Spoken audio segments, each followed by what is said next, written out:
Good morning, students. How are you? I think all of you must be fit and fine.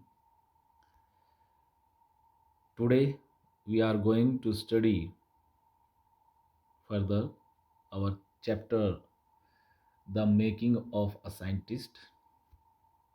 Let's start. In his second year in high school, Richard Albright began the research that led to his discovery of an unknown insect Homo. अपने जो second year है high school का उसमें जब वे high school के second year में थे Richard Ebright began the research. Richard Ebright ने अपना जो रिसर्च था उसको शुरू किया। That led to his discovery, जो उसकी डिस्कवरी को उसकी खोज को ले गया। लेट मीन्स ले जाना, इसको लीड किया आगे की ओर। ऑफ एन अननोन इंसेक्ट होमो, एक अनजाने कीट के हार्मोन की तरफ उसको वो डिस्कवरी लेकर के गई। Indirectly it also led to his new theory on the life of cells. और इनडायरेक्ट तौर पर, मतलब परोक्ष रूप से, अप्रत्यक्ष रूप से, it also led to his new theory, वह उसकी जो नया नया जो सिद्धांत है उसकी तरफ भी उसको लेकर के गया। मतलब एक नई थियोरी उनके आगे आने जा रही थी, तो इनडायरेक्ट तौर पर उसको उत्तर की तरफ भी लेकर गया। और थ्योरी, जो थियोरी थी वो किस चीज़ पर थी? On the life of cells, जो कोशिकाएं हैं उनके जीवन के ऊपर। The question he tried to answer was simple, जिस प्रश्न का उन्होंने उत्तर देने का प्रयास किया वो बहुत सिंपल था, साधारण था। तो प्रश्न क्या था कि what is the purpose of 12 tiny gold spots on A monarch pupa, कि जो मोनार्क मोनार्क प्यूपा होता है उसके ऊपर गोल्ड स्पॉट्स होते हैं। टाइनी कहते हैं छोटे छोटे 12 स्पॉट्स होते हैं। उनका पर्पज़ क्या था, उनका उद्देश्य क्या था, कि वे क्यों हैं, क्यों होते हैं ये, वो उनका क्वेश्चन था। एक सिंपल सा क्वेश्चन था, उसको आंसर ढूंढ रहे थे। Everyone assumed the spots were just ornamental, हर किसी ने बस यही एक मान रखा था कि ये जो धब्बे हैं, जो स्पॉट्स हैं, वो केवल ऑर्नामेंटल है। ऑर्नामेंटल का मतलब हुआ कि सजावटी हैं।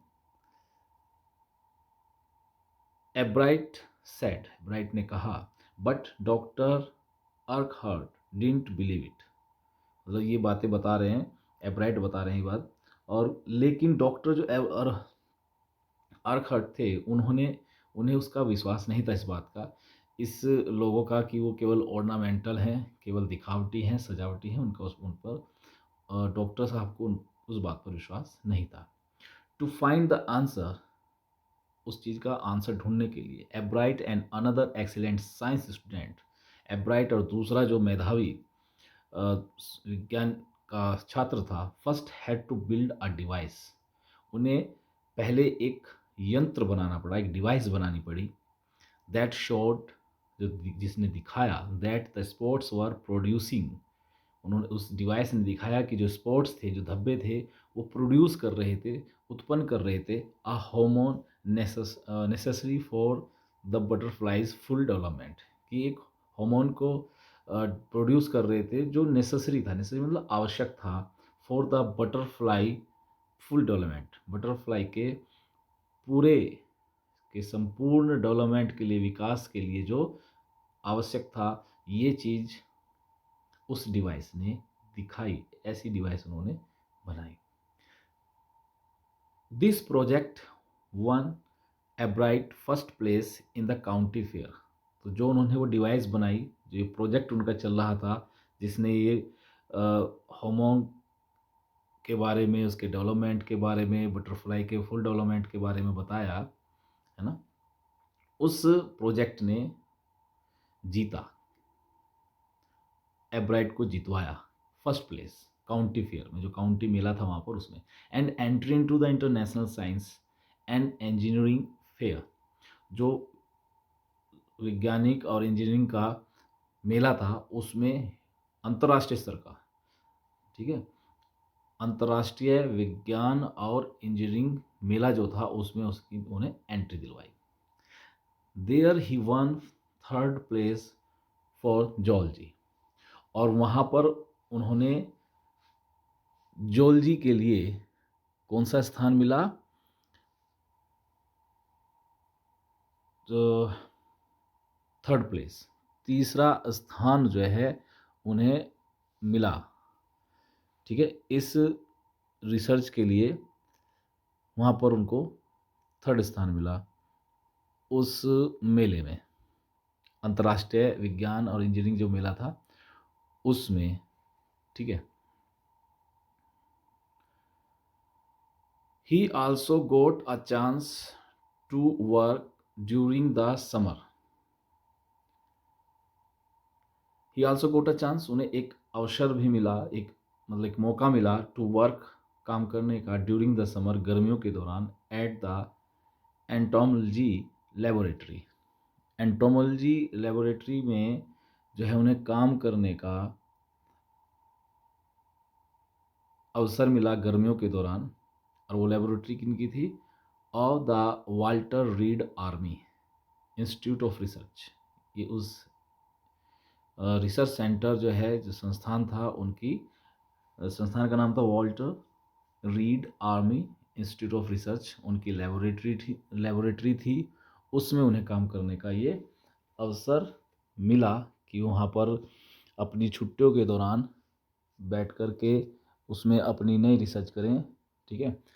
और जो ये एंटोमोलॉजी होती है, इसका मतलब होता है कि ये जीव विज्ञान की ऐसी शाखा जो कीटों से जुड़ी होती है उसको कहते हैं एंटोमोलॉजी, ठीक है। और जो जोलॉजी कहते हैं, ये कहते हैं जो प्राणी विज्ञान कहलाता है, प्राणी शास्त्र कहते हैं, प्राणियों से जुड़ी हुई उसको।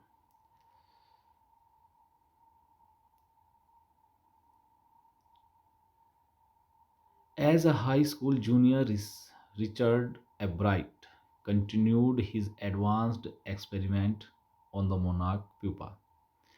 हाई स्कूल जूनियर के तौर पर रिचर्ड एब्राइट ने जारी रखा अब हिज एडवांस्ड एक्सपेरिमेंट्स, अपने जो एडवांस एक्सपेरिमेंट्स थे उनके, मतलब थोड़ा एडवांस आगे के स्तर के, ठीक है, जिसे कहते हैं हम अग्रिम भी कह सकते हैं कि अग्रिम स्तर के जो एक्सपेरिमेंट्स हैं उनको उन्होंने जारी रखा, कंटिन्यू रखा।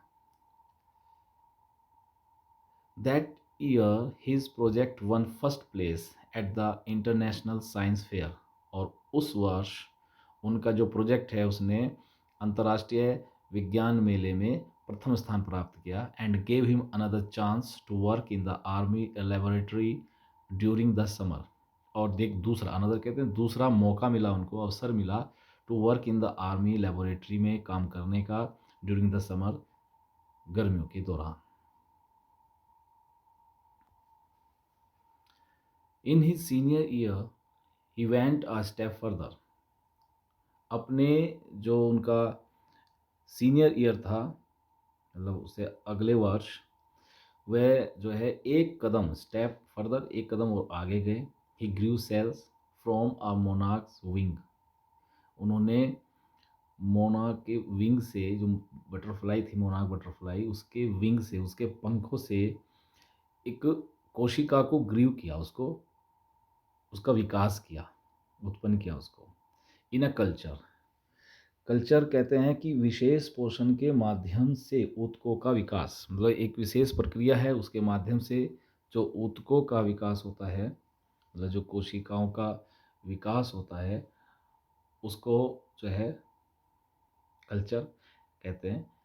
And showed that the cells would divide and develop into normal butterfly, और दिखाया कि जो सेल्स हैं, जो कोशिकाएं हैं, वो डिवाइड एंड डेवलप, विभाजित हो जाएंगी और डेवलप होंगी इनटू नॉर्मल बटरफ्लाई, एक सामान्य तितली के रूप में।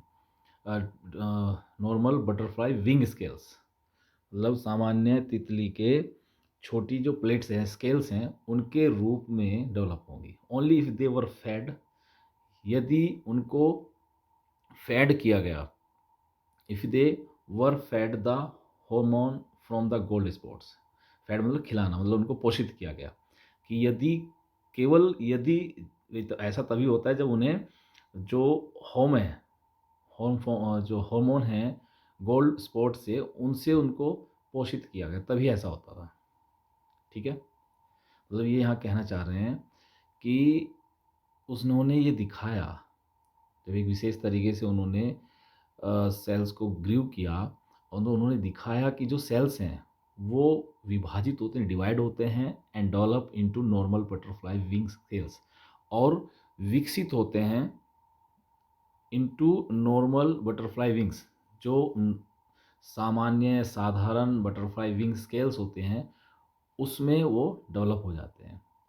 लेकिन ऐसा तभी होता है यदि they were fed the hormone from the gold spots, जो गोल्ड स्पॉट थे उनसे जो हार्मोन है उनसे उनको पोषित किया गया, उनको वो दिए गए, प्रदान किए गए।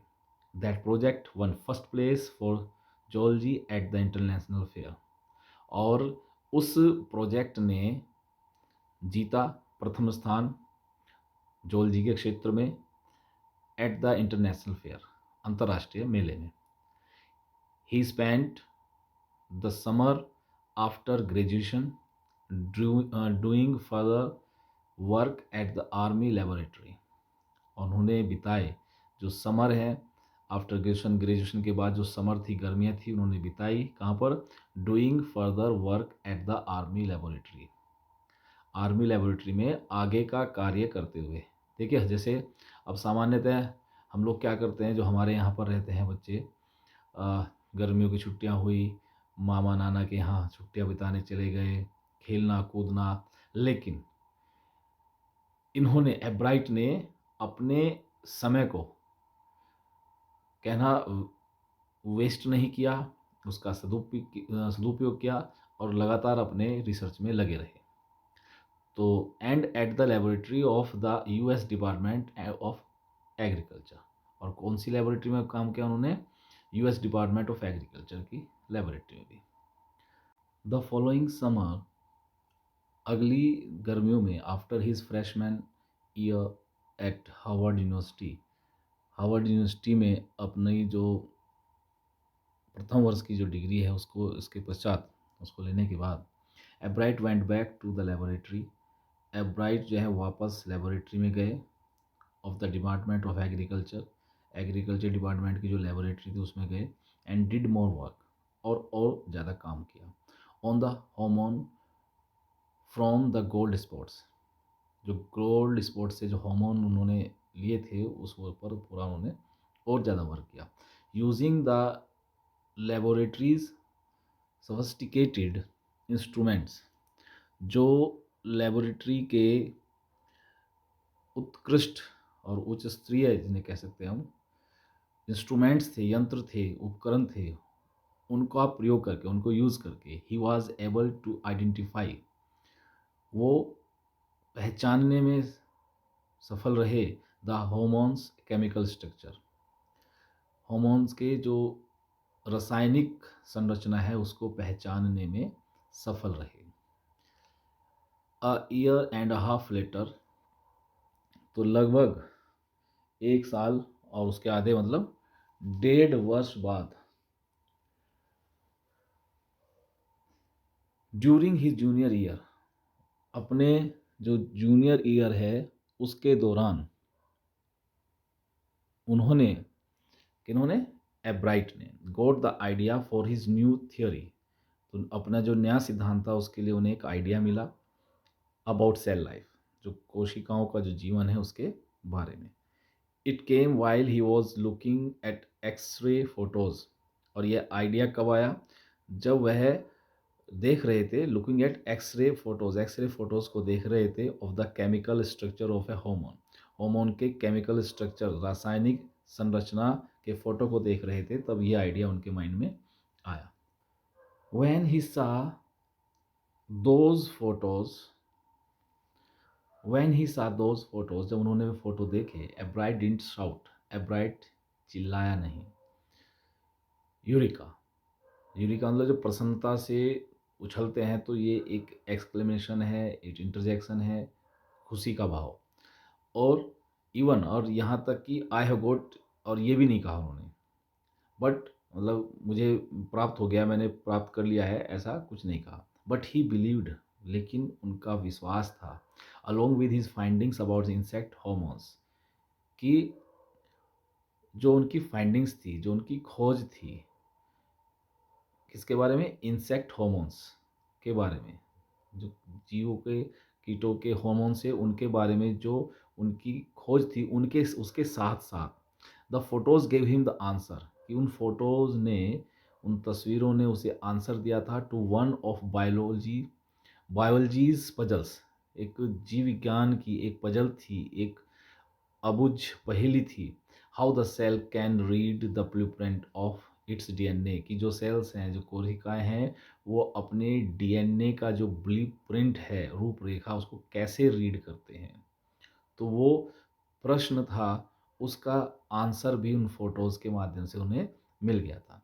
DNA is the substance in the nucleus of a cell that controls heredity, जो डीएनए है वो एक पदार्थ है,